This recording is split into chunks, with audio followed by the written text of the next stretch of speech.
You told the president, you said be prepared because it will be coming to your shores, America, to your door, you said. And your advice to Obama was to remember the words you're making to other nations. Well, today, our dear brother, has to be very, very careful in this decision that he and his Secretary of State and Sarkozy and Prime Minister Cameron and others are planning. They would love to go into Libya and kill Brother Gaddafi and kill his children, as they did with Saddam Hussein and his sons Qusay and Uday.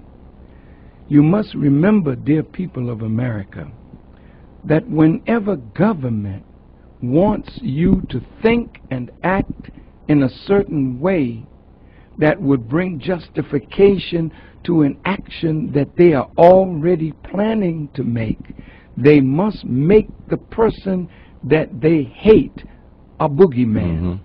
Now, nobody wants civil war. It is the bloodiest of all kinds of wars because you're fighting your own brothers. You're fighting the people of your own language and culture and history. So in every nation, brothers and sisters, there is dissatisfaction. And what the CIA does is go into a country and move among the people that are dissatisfied to stimulate a revolt against a leader that they don't like because they want regime change. I want to be specific. When George W. Bush was president, he said they wanted regime change in Iran, in Korea. Regime change. How do you get regime change, honest America? How do you do that? Congress, the Congress of the United States, voted to spend $150 million to replace the government in Iran that America doesn't like.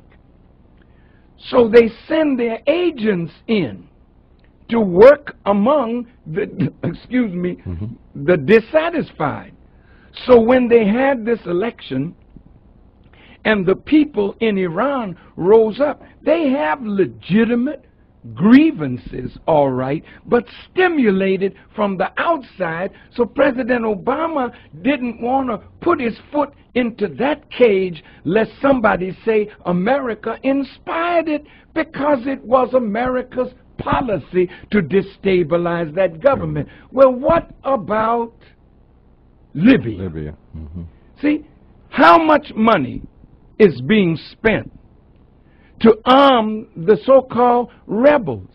They're dissatisfied. Well, what is their dissatisfaction about? Do they have jobs? Yes. Do they have food? Yes. Has Gaddafi used the oil money to build Libya? Yes. Did Gaddafi use oil money and discover water under the Sahara Desert and brought that water to the surface and brought water from Benghazi all the way to the border almost of Tunisia? Did he impose farming in the desert so that they could feed their own people? Yes.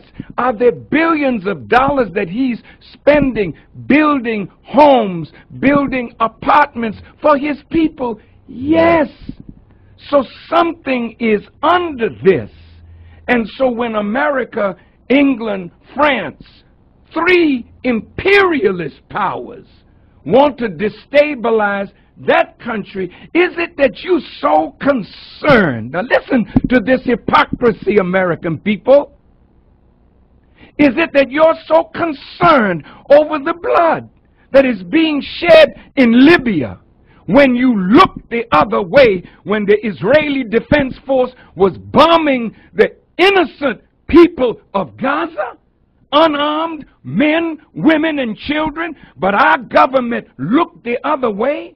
You looked the other way when the Israeli Defense Force went into Lebanon thinking that they were going to have an easy victory. Then you had to come out with your tail between your legs. Don't tell me and wise black people or white people that you're interested in black suffering. Where were you in Rwanda? Where are you in the Congo? Why did you go to Darfur? Because oil is there. No, you don't want to save the Libyan people. That's your noble motive to hide your wicked agenda. Now, I want to warn you in the name of Allah that this is more complex than what you think. Go into Libya if you want to. The Libyans do not want foreign occupation on their land. And when you make that kind of move, if you're not careful, you'll unite the Libyan people against you. And again, Gaddafi wasn't sitting in any tent twiddling his thumbs over these last 10 years. This man has been investing in African development. This man has been moving throughout Africa. This man has friends all over the world. He may not be your friend, but if you take him out and kill him like he's some rotten fella that wants to kill his own people, what did you do in Waco? Right. What did you do when your people rose up? Did you talk them out of it? No, they had weapons, you bombed them. What did you do in Philadelphia with the movement? Did you talk them out of their home or did you bomb them? We didn't hear any outcry from you religious hypocrites that love the lives of human beings. You're a liar and a hypocrite. And I warn my brother, don't you let these wicked demons move you in a direction that will absolutely ruin your future with your people in Africa and throughout the world. They don't like the way you handle Mubarak. They don't like the way you're handling the situation in the Arab world. So I would advise you to be careful and move with wisdom and skill.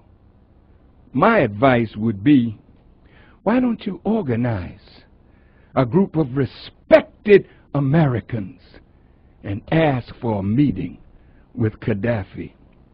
You can't order him to step down and get out. Who the hell do you think you are? That you can talk to a man that built a country over 42 years and ask him step down and get out? Can anybody ask you? Well, there's a lot now going to ask you to step out of the White House because they don't want no black face in the White House. Be careful, brother, how you handle this situation because it is coming to America. It has already started. Look in Wisconsin. Look in Ohio. Look at what's going on in your country and remember your words, because the American people are rising against their own government. It's not Muslims, it's not black people, it's white militia that are angry with their government, and they are well armed. Are you going to tell them, put your arms down and let's talk it over peacefully? I hope so. But if not, America will be bathed in blood, not because Farrakhan said so, but because the dissatisfaction in America has reached the boiling point. Be careful how you manipulate the dissatisfaction in Libya and other parts of the Muslim world. The Honorable Minister, Louis Farrakhan. More intelligent conversation with the